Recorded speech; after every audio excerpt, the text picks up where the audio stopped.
O expositor é autor de obras como Mesmer, A Ciência Negada do Magnetismo Animal, Revolução Espírita, A Teoria Esquecida de Allan Kardec e Autonomia, a história jamais contada pelo Espiritismo.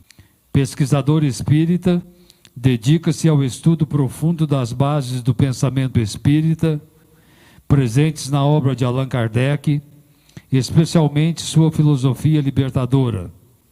Busca resgatar a ciência irmã do Espiritismo, o magnetismo animal de Mesmer.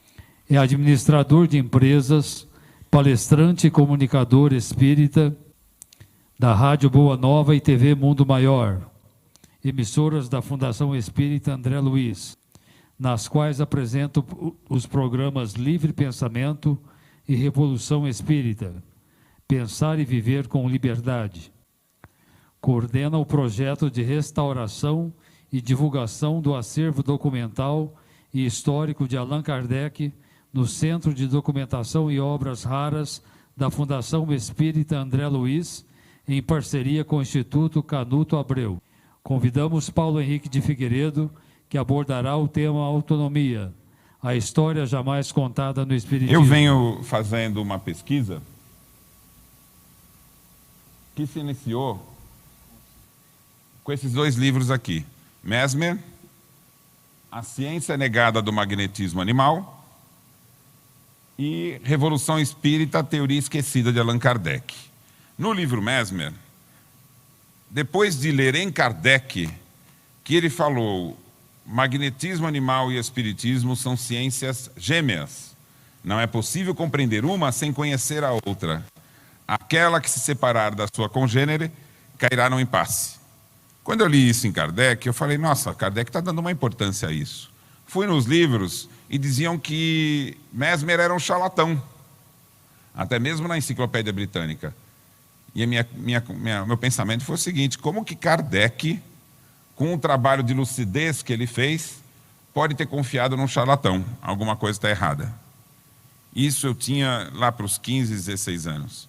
E eu coloquei como meta que eu ia saber quem foi Mesmer, o que foi que ele escreveu. Demorou muito tempo. Mas, em determinado dia, eu estava junto com o Dr. Álvaro Glerian, o professor da Faculdade Paulista de Medicina, com as obras de Mesmer, que nós traduzimos, e mais 20 obras de magnetismo. E a coisa que mais me surpreendeu é encontrar Mesmer dizendo o seguinte, olha, as teorias que a física usa para explicar a natureza estão equivocadas. Em verdade, a hipótese que melhor explica todos os fenômenos é a existência de um fluido cósmico universal. Alguém já ouviu falar disso, fluido cósmico universal? Aonde você viu? Você viu em Kardec, não foi? Só que eu estava lendo Mesmer numa obra de 1784. Ou seja, muito antes de Kardec. O que a gente pode concluir disso? E depois de toda a questão do cenário cultural envolvido. Mesmer foi quem propôs a teoria do fluido universal, que depois foi utilizada para os espíritos, para explicar os fenômenos espíritas. Esse é um primeiro passo da conexão, mas teve outro. Quase todo mundo, aqui, quem já conhecia Mesmer antes de... Quem já conhecia Mesmer aqui? Levanta a mão para mim. Alguns. Quem já tinha ouvido falar da ciência do magnetismo animal? Alguns. Quem aqui já tomou um passe? Então, você só não está ligando o fato à pessoa. Porque quem criou a proposta de medicina, que usa o passe como sendo um instrumento terapêutico, foi o Franz Anton Mesmer. Então, na casa espírita, a gente sabe o que é o passe, como ele nasceu, como se faz, o que está acontecendo naquele momento, a gente não sabe. Então, isso tem uma história do desenvolvimento do entendimento disso. É uma ciência. E Mesmer buscava compreender como era possível estabelecer-se uma relação entre um indivíduo e outro. Essa era a meta dele. Não era só a cura. Quando Mesmer começou a pesquisar o fenômeno com o qual ele estava lidando, e era um fenômeno natural, ele descobriu que é muito, muito além da cura. O que Mesmer descobriu? Quando ele dava um passe no indivíduo, e isso às vezes levava um bom tempo, a pessoa entrava no estado de sono. Mas aquele sono, em determinado momento, permitia que o indivíduo despertasse continuando dormindo. Poxa, mas como é que ele sabia que o indivíduo continuava dormindo? Ele não tinha sensibilidade cutânea. Você podia beliscar o indivíduo, ele não sentia. Quando ele acordava, ele não lembrava de nada do que havia acontecido. Se você tampasse os olhos, ele continuava enxergando. Então isso ficou conhecido como sono mesmérico, porque foi o Mesmer que descobriu. Depois passou a ser conhecido como sonambulismo, que é muito semelhante com o sonambulismo natural, mas a condição dele é o sonambulismo provocado. Mesmer descobriu então o sonambulismo provocado. Nesse estado, o sonâmbulo via distância, enxergava um livro fechado, lia uma carta sem precisar tirar do envelope. Observava o corpo do outro indivíduo por dentro, conseguia fazer um diagnóstico. Tinha presciência. Olha, se você fizer esse tratamento, em tanto tempo você vai se curar. Quem passou por essa situação foi Allan Kardec. Allan Kardec teve um problema de visão, foi no médico, o médico falou, você vai ficar cego e não tem solução. Foi numa sonâmbula, ela examinou e disse, se você fizer tal e tal tratamento, em 3 semanas você vai estar curado. Previu até a época. E Kardec falou, tudo ocorreu como a sonâmbula previra.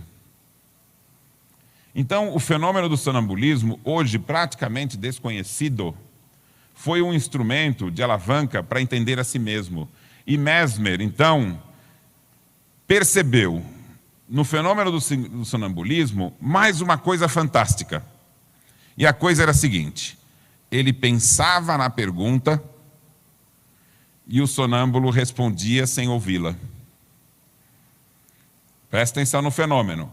Mesmer fez por diversas e diversas vezes essa experiência. Ele pensava na pergunta, o sonâmbulo respondia sem ter ouvido a pergunta.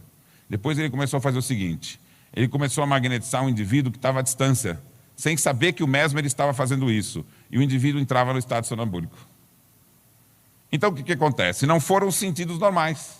Não foi a visão, eu vi o Mesmer e acabei me induzindo. Não, ele não estava vendo e ele entrava naquele estado. Então, qual era a conexão que havia entre o Mesmer e o indivíduo? A pergunta é, como a gente pode causar uma influência a um outro indivíduo à distância? Quando o Mesmer se viu diante desse desafio, olha só o raciocínio dele. Se fosse uma substância que sai de mim, e vai até ele, não explica todos os fenômenos. Porque o pensamento não se transmite por meio de uma simples substância. Porque vocês estão entendendo o que eu estou falando? O meu pensamento, vocês estão entendendo? Por quê? Mas por que você está entendendo? Você pensou assim, né? Que pergunta boba, né? Você está entendendo o que você está falando, né? Mas por que você está entendendo o meu pensamento? Porque eu estou transformando o meu pensamento em palavras e transmitindo por meio do som. Mas o que é que faz com que no som existam diversas palavras? A modulação. Então, se eu não pudesse, o som não fosse transmitido por meio de ondas, você receberia algo estático. Uma substância que só teria quantidade, e não a modulação que permite transmitir uma informação. Conclusão de Mesmer. Gente, ele está pensando isso no século XIX, hein? Desculpa, no século XVIII, 1780. A ciência estava longe de pensar algo assim. E aí Mesmer disse o seguinte, se eu estou transmitindo um pensamento que vai até o outro, se o meio não é o ar, que é o que transmite o som, então, eu tenho que estar transmitindo por meio do pensamento uma vibração de algo mais sutil do que o ar. Se eu não estou observando, então é mais sutil do que a luz. E como é que chega no outro indivíduo? Se o outro indivíduo tem mecanismos fisiológicos para captar, por exemplo, as vibrações da luz pelos olhos, as vibrações do som pelos ouvidos, né? Você sente o tato. Como é que chegaria algo tão sutil como o pensamento no outro indivíduo? E aí Mesmer faz a seguinte suposição. Toda a matéria é feita de uma origem única, que explica todos os fenômenos. Por isso que o nome chama fluido cósmico, ou seja, todo o cosmo tem origem nele só. E fluido cósmico universal, porque ele explica todos os fenômenos. Então, o universal não é de universo, é de explicar todos os fenômenos.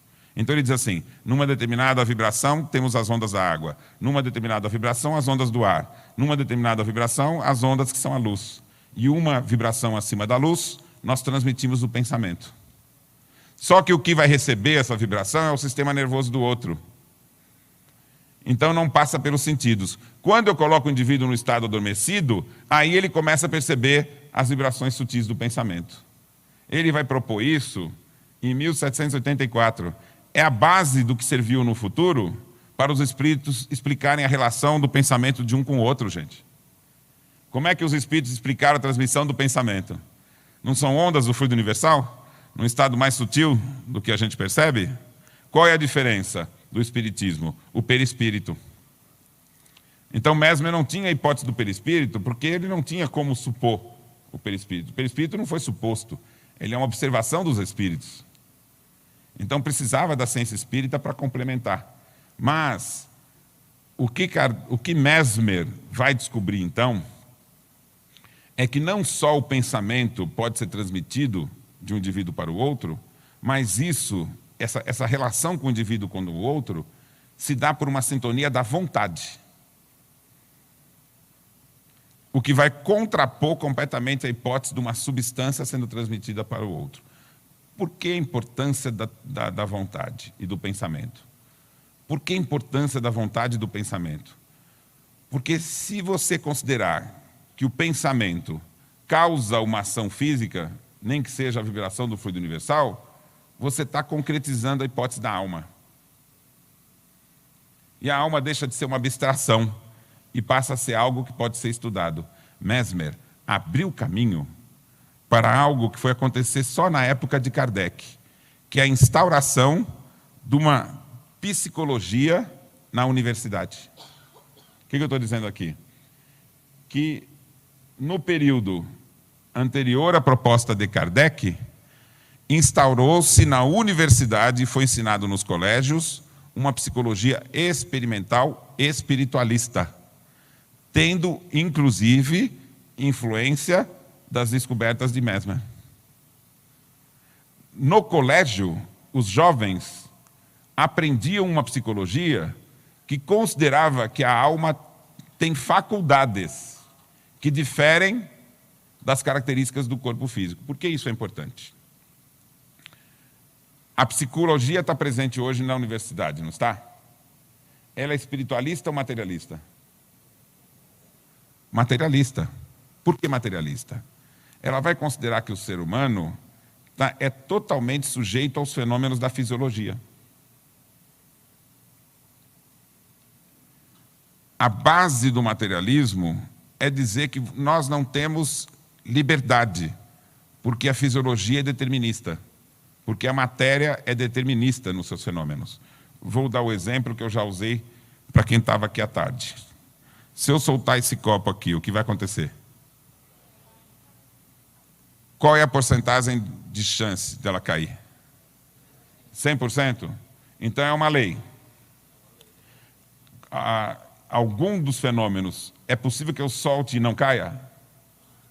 Então essa lei é determinista. Não tem como fugir dela.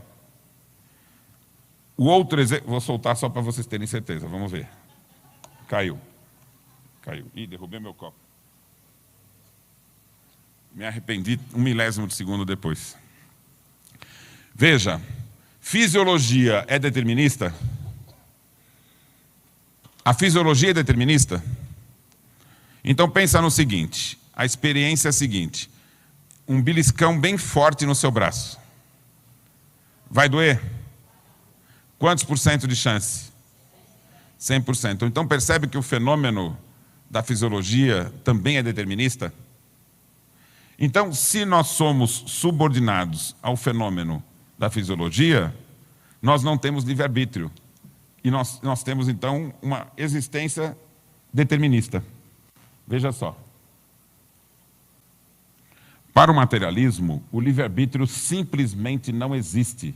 Sem liberdade, todo comportamento seria por hábitos condicionados, castigo e recompensa. A moral é determinada pelos limites impostos pela lei social. O que importa são os atos, não a intenção. Então veja, o que impediria você de fazer determinada ação? A dor. E o que é que incita você a fazer determinada ação? Bem-estar e prazer. Então, se nós formos consequência dos fenômenos da fisiologia, quem manda no seu comportamento é a dor e o prazer. Ou seja, você é um ser absolutamente condicionado. Quem aqui estudou a moral da igreja na infância? Levanta a mão para mim. Tem uns tímidos aí, hein? Tem certeza que você não foi? Tem mais mão levantando aí. Um monte de gente, eu estou vendo aqui a maioria, né? Quem não levantou a mão está com vergonha? Vou fazer um teste. Vocês dois aqui foram educados pela igreja na infância? Foram, então não levantaram, pronto. Peguei uma amostra. Então veja só. Se você foi educado na igreja, você era conduzido pelo medo? E medo do quê? Do inferno. O que é que tem no inferno? Dor. Então você percebe que é o mesmo mecanismo do materialista? Segundo as hipóteses da igreja, quando você morrer e chegar à ressurreição, você recebe um corpo novo. E se você for condenado, você sofre no inferno. E o sofrimento do inferno é causado pelo fogo, não é? Não é pela dor? Então o que ele está dizendo? Que no inferno você vai ser açoitado pelas leis da matéria e pelas leis da fisiologia. Pensaram nisso já? Tem que pensar, gente. Uma das características do espiritismo é a fé raciocinada. Então tem que pensar. Vou falar de novo. O materialista não considera que você é condicionado por dor e prazer? Esse é o fenômeno que vai conseguir formar quem você é. Quando você vai pegar a hipótese da igreja, ela vai dizer assim, olha, Deus vai escolher o que vai acontecer com você após a morte de acordo com o seu comportamento. Se você for obediente, você não vai para o inferno. Só que aí a igreja dá uma amostra um pouco pior. Ela vai dizer assim, o que você está sofrendo na vida físico, a dor física, também é castigo. É isso ou não é? Então, Adão, né, pecou e você está sofrendo as consequências do pecado dele. Se você não for buscar o pensamento do hinduísmo e do budismo, eles vão dar uma outra explicação, que vai ser assim, você foi criado perfeito, sofreu uma queda pelo erro, e a vida é um castigo. Quanto maior o erro, pior a condição. Os gregos falavam a mesma coisa. Você foi criado perfeito, cometeu um erro e cai no mundo. E aí, quando você cai no mundo, você vai viver uma condição de acordo com o erro cometido. Os gregos diziam o seguinte, se você reencarnou como um homem e você cometeu um erro já em vida, aí você vai ter que pagar na vida seguinte. E se o erro foi muito grave, você nasce como mulher. O pensamento do grego era, a condição da mulher é um castigo pior do que o castigo primeiro. Então, a ideia do karma é a ideia do pecado levado à hipótese da reencarnação, ou o inverso. O pecado foi tirado da ideia do karma. Então não adianta você imaginar que nessa vida você está sofrendo castigos em função dos erros cometidos na vida passada e pensar que você não acredita no pecado, porque é essa a ideia do pecado, levado à proposta da reencarnação. O que eu venho trazer para vocês de notícia? Recuperando as propostas de Kardec nas suas ideias originais, ele combateu exatamente a hipótese, tanto da igreja e das outras religiões e do materialismo, que a moral seja fundamentada na dor e no prazer, e no condicionamento. Como isso foi descoberto? Kardec se baseou na psicologia dos tempos dele para desenvolver o espiritismo. Veja lá, a revista que Kardec desenvolveu toda a sua pesquisa chama-se Revista Espírita, jornal de quê? de estudos psicológicos, mas não a psicologia atual, a psicologia espiritualista da época dele. Nessa psicologia espiritualista, olha como eles vão considerar o ser humano. Veja só. Isso aqui é uma apresentação que leva pelo menos umas 5 horas para mostrar. Não vai dar tempo hoje, né? Ó, então veja aqui. A visão do ser humano, segundo o espiritualista, é essa. O que pertence à sua alma? As faculdades. Quais são as faculdades? Razão, vontade, consciência. E o que pertence ao corpo? Dor, prazer, instintos e paixões. Medo, tristeza, raiva. Então veja o seguinte. Dor e prazer é do corpo ou da alma? Não é do corpo?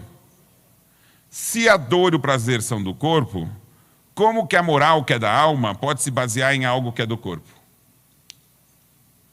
Então, a dor e o prazer pertencem à fisiologia. O materialista diz que você é só o corpo, por isso que ele vai dizer que as duas forças são dor e prazer. A igreja considera que o seu sofrimento nessa vida é causado pelo corpo e que na vida futura, se você for para o inferno, também vai ser causada pelo corpo. Então também dor e prazer é a única coisa que a igreja vai usar para dizer que você precisa ter medo de Deus. Deus te castiga com a dor. Essa é a ideia da igreja. O que Kardec vai nos dizer? Que essas ideias não pertencem ao que os espíritos vão nos demonstrar como sendo lei divina. Então preste atenção. Se a moral não se desenvolve a partir da dor e prazer, o que há na alma para fundamentar a moral? Vou fazer uma outra pergunta. Se a razão é uma faculdade da alma, a inteligência é a maneira de você fazer uso da razão, o que você acha disso? A inteligência é um instrumento da razão? O que vocês acham? E não é por meio da inteligência que você produz o conhecimento? Então veja, razão, inteligência, conhecimento. Esse instrumento não é da alma? Ela consegue desenvolver inteligência por condicionamento ou é por desenvolvimento da sua faculdade? Conquista. Conquista. Agora me diga, se dor e prazer não são instrumentos da moral, qual faculdade você tem para desenvolver a moral?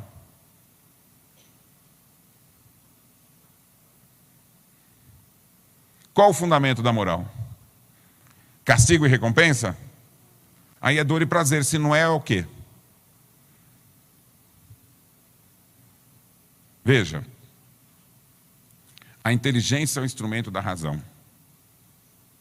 A vontade é o instrumento da escolha. Quando você compreende, você faz uso da sua vontade para escolher.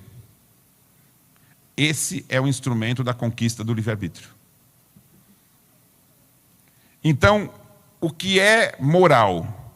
Moral é domínio da vontade. Ou seja, a moral não se estabelece por meio de castigo e recompensa, nem mesmo por condicionamento. A moral se estabelece quando você aprende a escolher livremente o que você considera que é o melhor. Mas como que eu vou saber o que é o melhor e o que não é? Em cada circunstância, qual é a minha referência? Se a referência não é a lei, não é o livro, não é um bom espírito, aonde vai estar a referência para eu fazer a escolha correta? A referência é a tua consciência. Então você tem as leis de Deus na tua consciência, mas eu não consigo compreendê-las todas. Desenvolva a razão e você vai compreendê-las. Ah, mas como é que eu posso ser responsável por todas as leis se eu não compreendo todas elas? Você não é responsável por todas as leis. E aí é que a gente vai encontrar o que Kardec vai nos ensinar sobre o assunto. Veja só. Ignoramos as condições das primeiras encarnações da alma. Sabemos que elas são criadas simples e ignorantes. O que significa simples e ignorantes? Ignorante é o quê?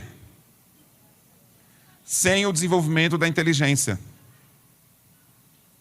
E o que significa simples? Sem o domínio da vontade. Então, simples e ignorante é o ser que é conduzido pelos instintos e pelas emoções, como são os animais. E aos poucos, ele vai desenvolvendo as suas faculdades. Então veja, segundo a igreja e as religiões, Deus criou você perfeito e deu todo o livre-arbítrio para você fazer as escolhas. Escolhendo mal, não importa qual erro seja, você cai.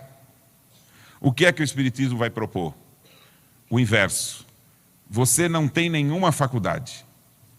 Você se desenvolveu nos seres mais simples da criação, desde o átomo ao animal superior. Você dominou as leis da matéria. Elas não são deterministas? As leis da fisiologia não são deterministas? Então os animais usam de faculdades como inteligência e vontade para se desenvolver? Não. Como é que os animais se desenvolvem? Pelo condicionamento. Então, quais são os impulsos fisiológicos que movem o animal para que ele tenha uma evolução anímica que não depende dele? Dor e prazer. Ué, mas não é o que diz o materialista? O materialista quer dizer que isso é para você e não para os animais. E o Espiritismo explica, a alma se desenvolve nos animais, ainda sem consciência de si mesmo. E aí sim ela é condicionada pelos instrumentos do instinto, da dor e do prazer. Mas será que você está na mesma condição do animal? Essa que é a questão. A primeira vida humana sua não é uma depois da última vida animal? Concorda? Sua primeira vida humana é uma depois da vida animal. Você já tem as faculdades? Tem as faculdades já? Razão, vontade? Livre-arbítrio? Consciência? Não, vamos ver Kardec. Olha lá. Ignoramos as condições das primeiras encarnações da alma. Sabemos que elas são criadas simples e ignorantes. Tendo o mesmo ponto de partida, sabemos ainda que o livre-arbítrio se desenvolve pouco a pouco, depois de numerosas evoluções na vida corpórea. Isso aqui, gente, muda o mundo. Presta atenção. Nunca foi falado na história da humanidade. Ou o materialista dizia, você não tem livre-arbítrio. Ou a igreja dizia, Deus te deu o livre-arbítrio e qualquer erro é a culpa, e aí você cai. Pela primeira vez na história da humanidade, nós temos um ensinamento novo. O livre-arbítrio se desenvolve pouco a pouco. Mas como? Deus vai te dando pouco a pouco? Não, você conquista. E Kardec explica o mecanismo. Leia lá. Não é nem depois da primeira ou segunda encarnação que a alma tem uma consciência clara de si mesma para ser responsável pelos seus atos. É talvez depois da centésima ou milésima o quê? Vida. Quanto tempo é isso? Tudo isso de tempo é só para ter consciência de si mesmo. E aí ele vai dizer, e ainda, na medida que a alma goza do seu livre-arbítrio, sua responsabilidade moral cresce em razão do desenvolvimento da inteligência. Então, quando você conquista o livre-arbítrio, ele é limitado só àquilo que você já compreende. A sua responsabilidade moral só vai até aí. E ela vai se ampliando na medida que aumenta a inteligência. Quanto mais inteligência, mais responsabilidade moral. Então, basta desenvolver inteligência para você conquistar a sua evolução? Não, você vai ter que desenvolver a moral. E como é que você desenvolve a moral? Obtendo o controle da sua vontade. Esse ensinamento, gente, é transformador. Primeiro, você tem culpa sobre aquilo que você não sabe? E você não tem que experimentar para compreender? E quando surge a responsabilidade moral, depois que compreendeu? O mecanismo de evolução da alma humana é completamente diferente do desenvolvimento do animal. O animal, sim, é por condicionamento. Por quê? As leis da fisiologia são deterministas. Vou fazer um exemplo aqui. Se eu beliscar você, você vai sentir dor? Tem como evitar?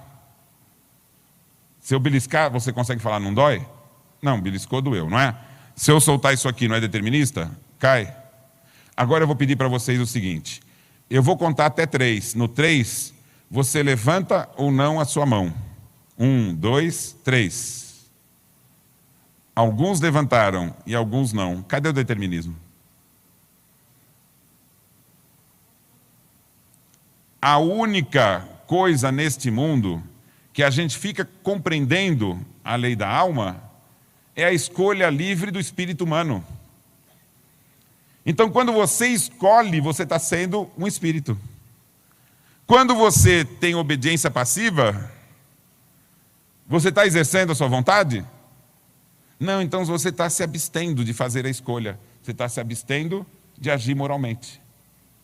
Quando você aceita o que o outro fala por sua autoridade, você está fazendo uso da razão? Aí o que é? Fé cega.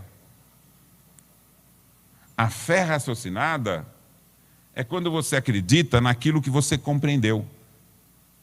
Você não pode, de forma alguma, aceitar o raciocínio do outro, sem compreendê-lo, por autoridade. Não, ele deve estar falando uma coisa certa, porque eu confio nele. Está errado. E quando você abre mão de escolher o seu comportamento para aceitar as imposições, seja da sociedade, seja de um outro, você não está abrindo mão das suas escolhas. Você continua responsável pelas suas escolhas. E por que um ser humano abriria mão de escolher e de pensar para deixar que outro faça isso por ele? É o medo da liberdade. Como nós fomos conduzidos durante milênios no desenvolvimento animal, nós estamos muito perto do conforto de vivermos sobre a inteligência do instinto. Os animais não vivem sob a inteligência do instinto? Eles precisam pensar racionalmente para escolher o seu alimento? Eles precisam criar a estratégia correta? Não, o instinto dá tudo isso para eles. Então, vamos entender a figura do paraíso. A figura do Adão no paraíso não é do ser humano inteligente e capaz. É do ser humano no desenvolvimento animal, sem ainda ter o uso da razão e da vontade, sem ter consciência de si mesmo. Ele não se percebe diferente da natureza que o cerca, e por isso ele vive, não uma felicidade, mas uma harmonia. O animal pode viver em harmonia com a natureza, mas ele não é feliz, porque felicidade é sentimento da alma que conquistou seus valores. Então, o símbolo do Adão e da Eva no paraíso é o símbolo do princípio espiritual sob domínio do instinto, nas primeiras vidas, que ele ainda não conquistou a consciência de si mesmo. Aí, o que é o símbolo de ele perder essa natureza simples? Qual é o símbolo? Ele comeu o quê? Não foi maçã. Vai ler a Bíblia que você não vai achar maçã lá. Te enganaram. Me perdoe, mas te enganaram. Não tem maçã na Bíblia. Alguém sabe aqui o que ele comeu? Oi? Não. Ele comeu o fruto da árvore do bem e do mal. Você leu a parte errada da Bíblia. Vai ler lá na Bíblia, vai estar escrito assim: Adão e Eva comeram do fruto da árvore do bem e do mal. O que é o fruto da árvore do bem e do mal? Olha que coisa fantástica. A distinção do bem e do mal você não faz usando a razão? Então, comer do fruto da árvore do bem e do mal é sair da fase animal e conquistar a consciência de si mesmo. Ou seja, passar a desenvolver sua razão. Quando você desenvolve a sua razão, surge a responsabilidade moral. E aí ele não fala assim, poxa, eu estou nu? O animal não está nu? E por que ele não fala, poxa, eu estou nu? Porque ele não tem consciência de si mesmo. Então a Bíblia está se referindo a comer da árvore do fruto do bem e do mal como sendo a conquista da responsabilidade moral. Então veja, Adão e Eva no paraíso comeram da árvore do fruto do bem e do mal. Aí o que acontece com eles? Na Bíblia. Caem no mundo, não é? E aí eles passam a vivenciar a morte, não é isso? É simbólico. Veja o seguinte, o animal tem consciência de si mesmo fora do corpo? Ou ele morre e vai ter consciência já vivendo como um animalzinho? Percebe a continuidade da vida do animal? Ele vive, o corpo é que dá consciência para ele. Aí ele morre, ele vê a morte. Não, ele já está de novo numa nova vida. E se desenvolve na nova vida. Mas aí ele não morre de novo? E ele vê a morte? Não, ele se vê de novo numa nova vida. Então olha o símbolo do desenvolvimento do animal. O animal não vê o nascimento e a morte. Ele está preso no moto contínuo. E ele vai se desenvolvendo sem se perceber, pelo condicionamento, por meio dos instintos, dor e prazer. Agora, quando o ser humano ganha consciência de si mesmo, como Kardec falou ali, e chega o instante da morte, ele não se vê após a morte? O animal via isso? Então, a morte passa a existir para Adão porque ele começa a perceber que morre e renasce. E o fato dele morrer e renascer várias vezes conscientes pode dar a ele o medo da morte. Porque ele vê essa passagem para um estado que ele não compreende, que é o estado após a morte. Ele quer voltar para a vida no mundo. Isso não gera para ele um medo? Uma insegurança? Aí eu pergunto para você, será que é melhor voltar para o estado animal? O que você acha? É melhor voltar para a segurança da natureza, em que você é regido pelos instintos? Eu não vou fazer essa pergunta porque ela é impossível. Porque dá para fazer isso? Não dá, é inevitável. A evolução é inevitável. Mas, se você continuar lendo a Gênese, ele vai dizer o seguinte: querubins, guarde dos homens a árvore da vida. Não deixe eles chegarem nessa árvore antes da hora. Olha que interessante. A árvore do bem e do mal não era proibida? Porque não volta mais atrás, não é isso? E tem a passagem. Quando ele fala da árvore da vida, com a inteligência que raciocina, nasce o livre-arbítrio, que o homem usa a seu bel prazer. Para ele somente, então, começa a responsabilidade dos seus atos. Então veja o seguinte: se o bem e o mal não está relacionado com a obediência de Deus, veja, se você achar que Deus rege você por meio de castigo e recompensa, tudo que você sofre na vida é um castigo de Deus, e tudo que é benefício foi Deus que te deu um benefício, então você acha que Deus está lá no mundo espiritual, olhando para a tua vida, escolhendo, esse aqui hoje eu vou dar um castiguinho, que eu não gostei muito da cara dele quando acordou, aquele lá eu vou dar um benefício. Seria Deus criando uma ingerência na realidade, não é isso? Então, essa ingerência leva para o absurdo, que é você achar assim, não, se eu submeter a Deus, ele vai fazer tudo que é bom na minha vida. E cria uma culpa falsa, que é você pensar assim, todos os problemas que eu estou enfrentando, alguma culpa eu tenho, por isso que eu estou sendo castigada. Se você compreender que o desenvolvimento moral é o domínio da vontade, você fica independente dos fatos da vida e percebe que eles são condições do determinismo do mundo físico. Se na fisiologia a dor é inevitável, o que é inevitável em você é a escolha. E a escolha é independente das condições do mundo físico. A escolha é a sua razão, o seu entendimento. Então, o que é que o Espiritismo vai explicar? Em sendo a vontade a alavanca do seu desenvolvimento espiritual, é por meio da vontade que você vai conseguir, no mundo espiritual, se desenvolver, e não no mundo físico. Então, vamos pensar na vida após a morte. Um espírito pode voar ao longe? O que vocês acham? Um espírito pode conhecer um outro planeta? Pode? Qual é a condição necessária para ele fazer isso? Ter o controle da sua vontade. Então, quando fala do desenvolvimento moral, que está correto, o que é a moral? É o controle da vontade. Então, quando eu tenho um domínio sobre a minha vontade, eu controlo a minha concentração e altero as condições do meu perispírito. Como é que eu faço para perceber um pensamento distante? Eu não tenho que ter controle sobre a razão? Então, os domínios da capacidade da alma, enquanto razão, imaginação e vontade, permitem essas condições que no mundo espiritual você ganha a liberdade. Mas o espírito que não faz isso?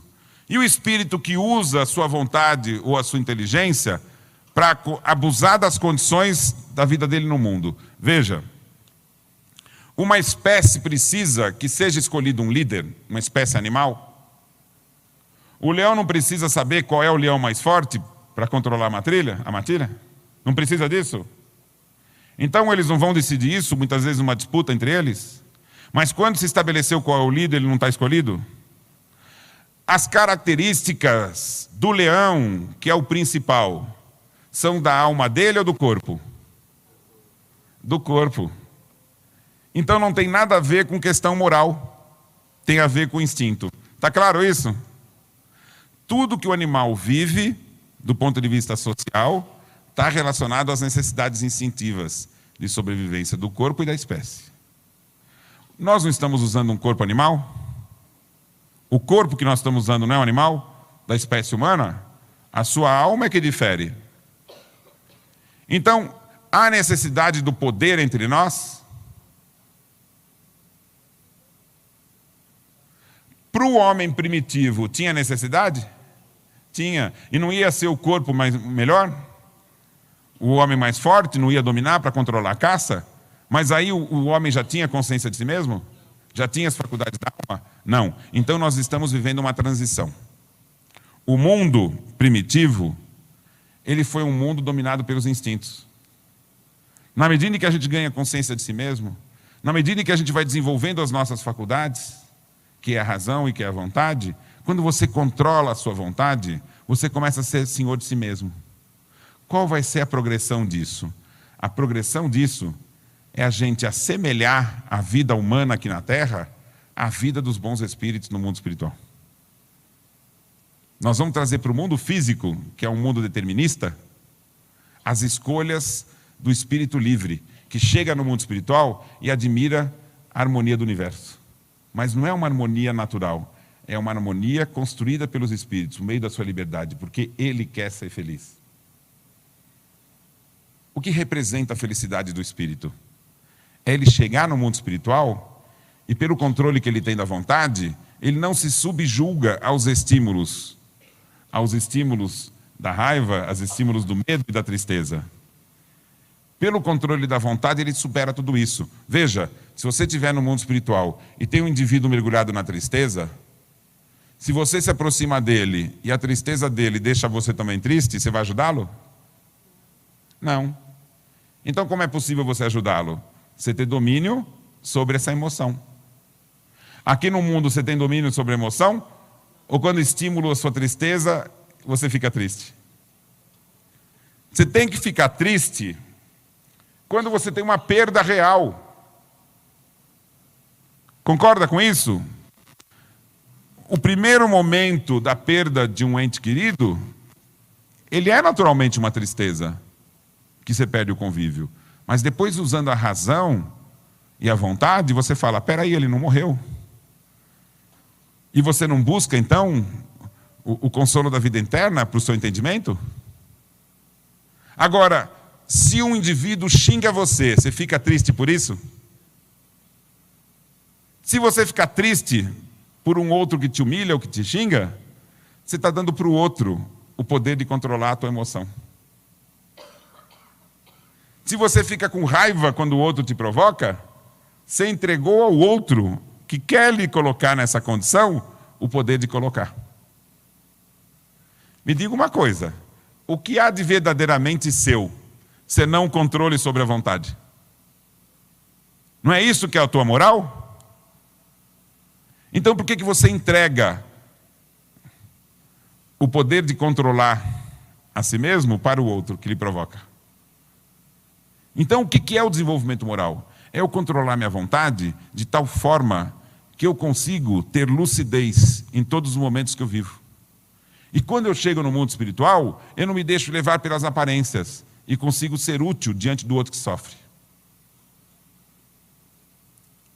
Ganhar o domínio da própria vontade, desenvolver a razão, nos dá as asas para voos inimagináveis nas harmonias do universo.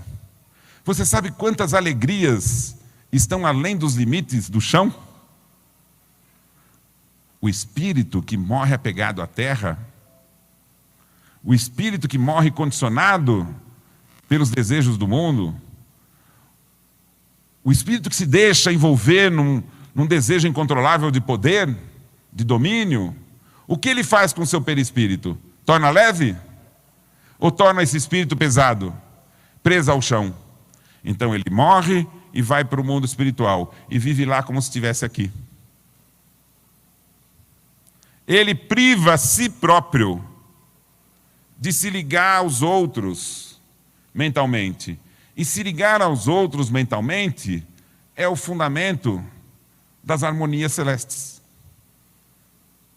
Um dia que você pudesse ser tirado daqui da Terra, sai do corpo e fosse levado ao espaço, não seria os mundos físicos, não seriam a formação das estrelas e as energias do mundo, que é o que a gente consegue ver com o telescópio, que lhe dariam a alegria de observar a grandeza do universo. Você seria tomado verdadeiramente, se pudesse viver essa situação, pelos grandes conglomerados de bons espíritos que se unem em pensamento e em sentimento, criando as músicas celestiais, derivadas da felicidade que eles conquistaram. Você é um ser destinado à felicidade. Mas Deus construiu o universo de tal forma que para que você saia de um simples átomo e você conquiste esses sentimentos transformadores, essas alegrias indescritíveis do bom espírito, seguindo o caminho das 3 leis que regem os universos. Primeira lei, lei da matéria. Um átomo tem sim um ser por trás dele. Uma molécula tem sim, um mineral tem sim um ser por trás dele. Mas é um ser sem consciência e que se desenvolve pelo automatismo do movimento condicionado. Os movimentos que ele vai vivenciar e que vão permitir a ele um próprio desenvolvimento são todos mecânicos. E aí ele sai do movimento mecânico em um determinado momento e vai viver o esplêndido fenômeno da vida. Na célula, que é a coisa mais pequenininha que você tem. Quantas células tem no seu corpo? Trilhões. Cada uma delas é um ser. Um princípio espiritual no início da sua evolução. Os seres servem ao corpo do cachorro, servem ao corpo da planta. Um ser complexo nesse mundo, ele só pode existir se ele vivenciar a condição de um conglomerado de seres simples. Tem coisa mais bonita do que essa? O seu corpo, que permite que o seu perispírito humano atue no mundo, está ligado a um corpo que é feito de trilhões de células e cada desses é um serzinho no seu desenvolvimento anímico. Os seres simples, então, vão conquistando, quando se tornam complexos, a capacidade de evoluir no desenvolvimento dos instintos e das emoções. Não tem uma pequena emoção ali, os animaizinhos pequenininhos? Ele não vive o tormento do medo, ele não foge, ele não tenta conquistar a presa, ele não tem a tristeza, ele não tem o prazer. Não é isso que os animais vivenciam? E ele evolui moralmente com isso? Não, ele evolui só no desenvolvimento dos instintos para um dia se tornar um espírito humano. Então o animal é um preparo para a fase humana. Ou seja, a primeira fase do desenvolvimento do princípio espiritual, as leis da matéria. Segunda fase do desenvolvimento do princípio espiritual, as leis da fisiologia. Tudo sem que ele faça uso das escolhas. Tudo mecanicista. Tudo pelo condicionamento. E aí você chega na fase humana. Aí eu pergunto, que você aqui que está sentada nessa cadeira, qual é a tua condição? Você é simples ignorante? Você ainda está nas 1000 vidas ainda para desenvolver a consciência? Ou você já tem consciência de si mesmo? Você tem consciência de si mesmo? Você tem desenvolvimento racional? Você tem controle sobre a sua vontade? Num determinado grau você tem, não tem? Você não escolhe? Você não para quando às vezes o estímulo era para continuar? Você não enxerga uma disputa e você fala, não vou entrar nessa? Então, todas as vezes na sua vida que você para num limite e não deixa o instinto mandar, mas todas as vezes na vida que você deixa o instinto mandar, você está aprendendo. Ah, mas eu estou na condição do vício, eu não tenho controle da vontade. O corpo me domina. Não é verdade, porque você tem consciência disso. E se você tem consciência disso, você pode mudar. O totalmente condicionado é o animal que não percebe isso. Então, se você já conquistou a consciência, foi Deus que te deu? Não, você que conquistou. Como? Milhares de vidas. Você tem o uso da razão? Você conquistou milhares de vidas. Você domina alguma habilidade, uma arte? Você conquistou por milhares de vidas. Deus não dá, pela vontade dele, virtudes. Ele não dá habilidades. Não é absolutamente correto quando você fala assim, nossa, eu agradeço essa habilidade que Deus me deu. Essa habilidade que Deus me deu. Deus não te deu essa habilidade, Ele te deu a oportunidade de conquistá-la. Você escolheu ter essa habilidade. A habilidade sua é igual à do outro? O domínio da sua vontade é sobre as coisas que o outro domina? Não, nós somos completamente diferentes um do outro. Então, o que você tem para contribuir para o mundo? E para tornar esse mundo feliz? Você quer estar num mundo feliz? Você quer participar do mundo feliz? Se vocês não querem, eu vou parar a palestra aqui. Você quer participar do mundo feliz? Tá. Qual é o ingresso para você participar do mundo feliz? É Deus escolher? Então não caia num falso ensinamento de que Deus escolhe o seu destino. Ele vai me colocar num lugar bom, num lugar ruim. Não faz isso. No mundo espiritual, não funcionam as leis da matéria nem da fisiologia, só as leis da alma. Não há dor nem prazer na espiritualidade. Mas os espíritos dizem que estão sentindo dor. Não estão sentindo dor. Porque a dor não é causada pelo ambiente. O espírito não sente frio, porque o frio não é causado pelo ambiente. Quando um espírito sente dor ou sofrimento no mundo espiritual, a causa não é sofrimento físico, é sofrimento moral. E a causa do sofrimento moral é a imperfeição. E o que é a imperfeição? Presta bem atenção. A imperfeição é o uso do desenvolvimento das faculdades da alma para abusar das condições fisiológicas. Esse é o mal. O que é o mal? O mal é eu tenho vontade e tenho razão. Eu tenho inteligência.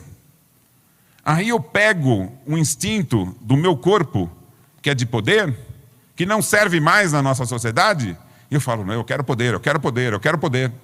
E aí eu uso a inteligência para conquistar o poder. Eu uso a inteligência, não conquisto o poder. Eu desenvolvo em mim um apego. E esse apego, quando eu chego no mundo espiritual, me deixa denso, apegado à matéria. E aí eu sofro. Mas como é que eu me liberto disso? Mude o foco. Em vez de você querer o poder, abra mão de querer favorecer a personalidade quando você está nesse mundo. Porque você vai passar por milhares e milhares de vidas. Qual que é o seu nome? Paulo. Bonito nome, Paulo. Qual que é o seu nome? Carlos. Qual que é o seu nome? Armando. E você? Veja. Armando, Paulo, Carlos. Carlos, você é Carlos há quanto tempo? Há 50 anos é Carlos. Você há quantos anos é Paulo? Quanto? 61. Né? E você há quanto tempo? 31. Alguém aqui vai chegar a 150 anos? Não vai. Então vamos dizer que você vive 80, 90 anos. Você vai ser Paulo só nesse período. Depois você vai ser Paulo de continuar sendo Paulo? Não, você é uma alma. E antes de ser Paulo, você era o Paulo? Não. Quantas pessoas você vai ser? Quantas pessoas você já foi? Não são milhares? Então você não é o Paulo, você é um espírito. O que importa a tua personalidade? Pensa no seguinte, a gente coloca a nossa personalidade como sendo importantíssima. Tudo bem, vamos dizer que você tenha sido humilhado em algum momento na tua vida. Isso é absurdo, é impensável. Puxa, por que eu fui humilhado? Vai ter uma pessoa negra aqui no nosso grupo aqui, que é humilhado desde criança, se bobear todos os dias. Você pensa que a dor dele é menor que a tua? Pensa. Muitas vezes uma pessoa, por ter ser humilhado uma vez na vida, ele passa o resto da vida triste. E o negro que enfrenta a condição, e a mulher que é humilhada pela sua condição de mulher, se ela quiser se impor?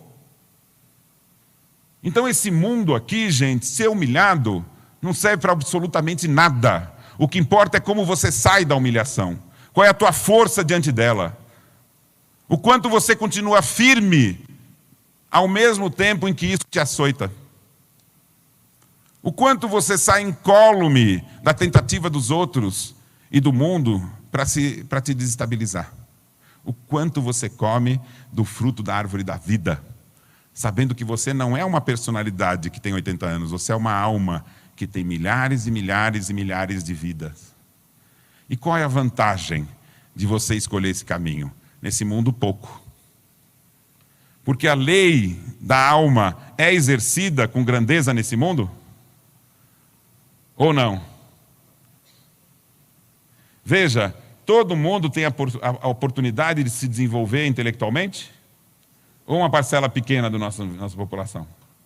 Uma parcela pequena da nossa população. Quantas pessoas têm a liberdade de escolher o que quer fazer da vida? Uma parcela pequena da população. A liberdade, ela é esmagada neste mundo velho, sendo que a liberdade é a lei do mundo espiritual. Não é um contraste? Aquele que é apegado, luta contra a liberdade, o que acontece quando ele chega no mundo espiritual? Ele é acuado pela própria ignorância. Ele se esconde, ele sofre. Porque ele quer ter o poder nele. E quando ele chega no mundo espiritual, o poder não está nele, o poder está na diversidade. Em que condições somos poderosos? Somos poderosos quando somos unidos. Em que condições nós temos justiça? Quando nos oferecemos a justiça para aquele que está do nosso lado. Se eu garantir que você tenha todas as condições da justiça, eu estou conseguindo as condições de justiça para mim. Como que eu vou ser respeitado, não importa quanto diferente eu seja? Quando eu respeito você, o quanto diferente você seja. Como que eu vou conseguir valorizar a coisa que eu quero fazer? Por exemplo, vamos dizer que eu quero ser artista. O mundo dá condições para ser artista? Não, ele valoriza uma profissão e não outra. Então, como que você vai ser respeitado nos seus valores? Quando nós, como comunidade, respeitarmos os valores de todos. A gente só vai poder ser feliz nesse mundo quando a gente permitir que qualquer espírito humano que encarne nesse planeta, encarne com as possibilidades do desenvolvimento intelectual, com as possibilidades de exercer a liberdade, com as possibilidades de ter uma família, com as possibilidades de ter trabalho e ter descanso, e de ser ele mesmo. Nós só vamos ter segurança nesse mundo quando a gente respeitar a liberdade das escolhas do outro. O outro é o diferente, que ótimo. Sermos diferentes é o nosso grande valor. Porque a diferença é que nos torna fortes. A gente não pode ser perfeito quanto como Deus. Mas se cada um refletir de Deus um pedacinho das qualidades, um pedacinho dos conhecimentos, um pedacinho dos entendimentos, um pedacinho das capacidades, todos nós somando somos reflexos de Deus. Esse mundo vai ser feliz. Alguém tem dúvida disso? Você, enquanto espírito, vai ser feliz. Não tenha dúvida disso. Para ser espírita, seja absolutamente otimista. Mas não otimismo cego, mas otimismo esclarecido. Então Deus deixa para nós dois únicos fins impossíveis de se desviar. O mundo vai ser feliz. E você, Beto, vai ser feliz. Você, Paulo, vai ser feliz. Você vai ser feliz. O que Deus deixa para a gente decidir? Quando? Então, quando você levantar de manhã, e você perceber que você pode escolher, porque você já tem domínio da vontade, que você pode ser útil, porque você já tem o uso da razão, que você está no mundo, e que você pode fazer diferença, decida que o quando ser feliz seja hoje. Porque quando nós todos decidirmos ser felizes, o mundo será feliz. Muito obrigado.